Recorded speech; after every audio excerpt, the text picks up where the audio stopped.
हमेशा बार बार रिमाइंड कराती हूँ देश को कि 6 एंटी नेशनल फोर्सेस भारत को तोड़ने के लिए काम कर रही हैं, जिसका फायदा हमेशा इंटरनेशनल पावर्स उठाती हैं। उसमें कम्युनिस्ट हैं, उनकी आर्म्ड विंग्स माओवादी और नक्सलवादी हैं, उसमें विधर्मी राजनीतिक पार्टियां हैं, उसमें सेपरेटिस्ट और टेररिस्ट ऑर्गेनाइजेशन हैं, उसमें अर्बन नक्सल्स हैं और उसमें कन्वर्जन माफिया है। ये सब लोग कोई भी मुद्दा मिलता है एकदम एंटी भारत नैरेटिव क्रिएट करने की कोशिश करती हैं। इनका पूरा इकोसिस्टम है। ये लोग अपनी गलत बात को भी साबित करने के लिए काले को सफेद प्रूव करने की कोशिश करते हैं।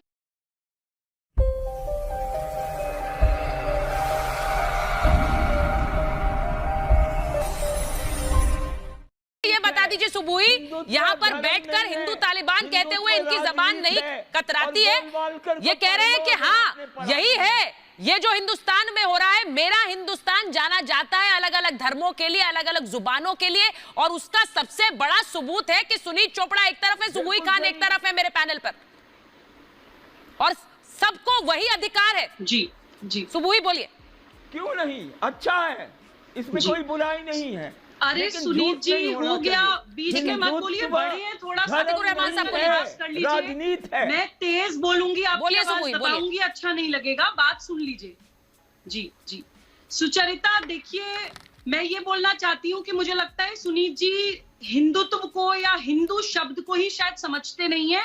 तालिबान को तो ये बहुत अच्छी तरह से समझते हैं क्योंकि उनकी कम्युनिस्ट मानसिकता भी तालिबान से कोई बहुत अलग नहीं है। का दिया हुआ है। हिंदू कभी भी हमारे यहाँ मार्ग होते जी, बीच में मत बोलिए। सुचरिता एक सेकंड, सुनीत जी बोलिए, बीच में ना बोलिए। सुनीत जी एक सेकंड आप बोलने दीजिए, उसके बाद आप बोलिएगा। किस तरह जाहिलों की तरह चिल्लाते हैं आप डिबेट पर? हाँ बोलिए बोलिए। किस तरह पागलों की तरह चिल्लाते हैं आप डिबेट पर? अपनी उम्र का ही लिहाज कर लीजिए।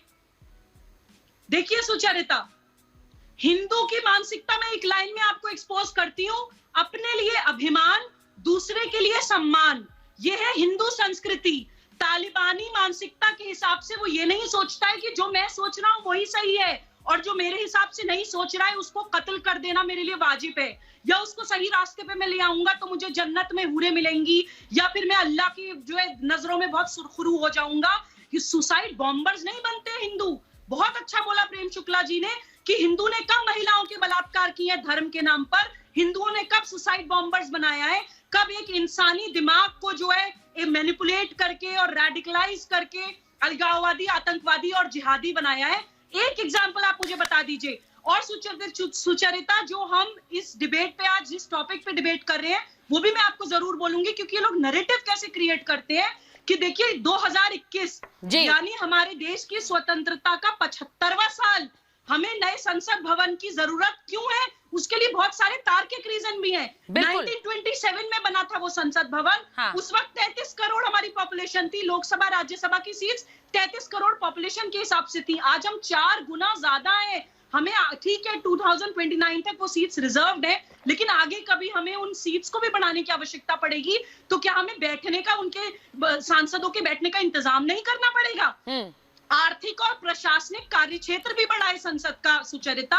1927 में ना तो चीफ ऑफ डिफेंस स्टाफ की पद था, ना सेंट्रल पुलिस फोर्सेस थी, ना रॉ थी, ना सीबीआई थी, ना एनआईए थे। इन सभी ऑफिसेज और ऑफिशियल्स को, पदाधिकारियों को बैठाने के लिए भारत सरकार को रेंटेड बिल्डिंग्स का इस्तेमाल करना पड़ता है। हजारों करोड़ों रुपया उसके रेंट में जाता है। तो क्या चाहते हैं ये भारत को एक स्वाभिमान और सम्मान के साथ जीने नहीं देना चाहते हैं, या इतनी इंपॉर्टेंट रिस्पेक्टेबल पोजीशंस को चाहते हैं कि किराए की बिल्डिंग्स में बैठे रहे? सुनीत चोपड़ा जी, 10 नाम, सिर्फ 10 नाम पूछ रही हूँ आपसे, 10 नाम बता दीजिए जिनकी नागरिकता ले ली इस सरकार ने। तालिबान बता दीजिए तो क्या है? बता दीजिए सर। आपने बाबरी मस्जिद तोड़ी, सर बता दीजिए। तालिबान ने बामियान के बुद्धा तोड़ दिए, नुकसान किसका हुआ? आप उसी लॉबी की तरह बोल रहे हैं जो इस पूरे प्रोपेगेंडा को आगे बढ़ाती है। मैं इसीलिए आपसे पूछ रही हूँ, 10 नाम बता दीजिए। वो झूठ फैलाते हैं, आप भी यहाँ बैठकर झूठ फैलाएंगे। निक्कर वालों की, ये निक्कर वाले, चड्डी वाले, इनकी अकल नहीं है, इनकी अकल इनके पैरों में है। सुबुई, मुझे ये बताइए, मैंने 10 नाम पूछे थे, एक ही बता दे तो बहुत है, लेकिन एक नाम बता पाएंगे आप बता दीजिए, क्योंकि इनको लगता है जो झूठ ये फैलाया जा रहा है कि यहाँ हिंदुस्तान में जो दूसरा बाहर से विदेश में बैठा देखेगा वो क्या सोचेगा हिंदुस्तान के बारे में कि इस देश में मुसलमानों को निकाला जा रहा है और उनकी नागरिकता ले ली जा रही है, इसीलिए हिंदू तालिबान बन गया। तो ये बताइए, एक मिनट सुनीत जी, आपने बंद किया हुआ था आसाम में। सुचरिता इनको प्लीज चुप करा दीजिए। प्लीज बोलिए बोलिए बोलिए जी। सुनील जी, मुसलमानों से रिलेटेड सवाल है तो मुसलमान को ही जवाब देने दीजिए, या अपनी जरूरत के हिसाब से मुसलमान भी आप ही बन जाते हैं।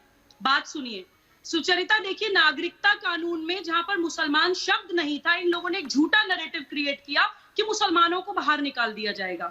सेम ऐसे ही यहाँ पे नए संसद भवन में एक नैरेटिव क्रिएट करने की कोशिश कर रहे हैं।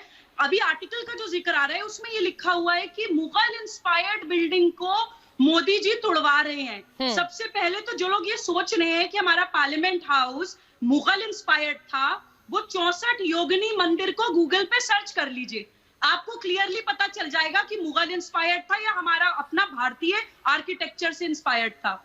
दूसरी बात, अगर इतने ही आर्किटेक्चरल स्ट्रक्चर्स मुगलों के द्वारा लाए गए हैं तो और किसी इस्लामिक स्टेट में क्यों नहीं है भाई? हजारों बार मैं आपसे सवाल पूछ चुकी हूं कि ये मैग्निफिसेंट ग्लोरियस स्ट्रक्चर्स भारत में ही क्यों है? क्योंकि भारत में हमेशा से वास्तुकला के ऐसे ऐसे उदाहरण रहे हैं कि मुगलों के भी और अंग्रेजों के भी और सारे इन्वेडर्स की आंखें फटी की फटी रह जाती थी। हमारे ही डिजाइन्स चुराते थे, हमारे ही कंस्ट्रक्शंस को तोड़ के उनके ऊपर अपने गुंबद बना के अपनी नेम प्लेट्स लगाकर उसका क्रेडिट ले लिया करते थे और लुटियन जोन के नाम से मशहूर हो जाया करते थे। वो अब नहीं चल रहा है। तो ये भारत विरोधी मानसिकताओं को बर्दाश्त नहीं हो रहा है। भारत में नया संसद भवन बनेगा या नहीं, ये भारत डिसाइड करेगा। ये भारत के चुने हुए जनप्रतिनिधि डिसाइड करेंगे। ये कोई विदेशों में बैठे हुए लोग डिसाइड नहीं करेंगे कि आप ये चाहते हैं कि हम लोग हमेशा आप अंग्रेजों के बनाए हुए कानून। देखिए सुचरिता, उन लोग 1857 की क्रांति के बाद अंग्रेज समझ गए थे कि भारत को तोड़ने के लिए उन्हें बहुत स्ट्रैटेजी से काम करना पड़ेगा। इसलिए उन्होंने सामाजिक, उन्होंने आर्थिक, उन्होंने वैधानिक, प्रशासनिक, राजनीतिक व्यवस्थाएं ऐसी बनाई जो भारत को हमेशा उनका गुलाम रखे। अब धीरे धीरे और सुबुही बाहर निकल रहे हैं। तो दोस्तों, अगर आपने वीडियो यहाँ तक देखी है तो वीडियो जरूर थोड़ी बहुत आपको अच्छी लगी होगी, इसलिए वीडियो को लाइक कर दीजिए, शेयर कर दीजिए। और ऐसी ही वीडियो अगर आप और देखना चाहते हैं तो मेरे चैनल को सब्सक्राइब कर दीजिए। धन्यवाद।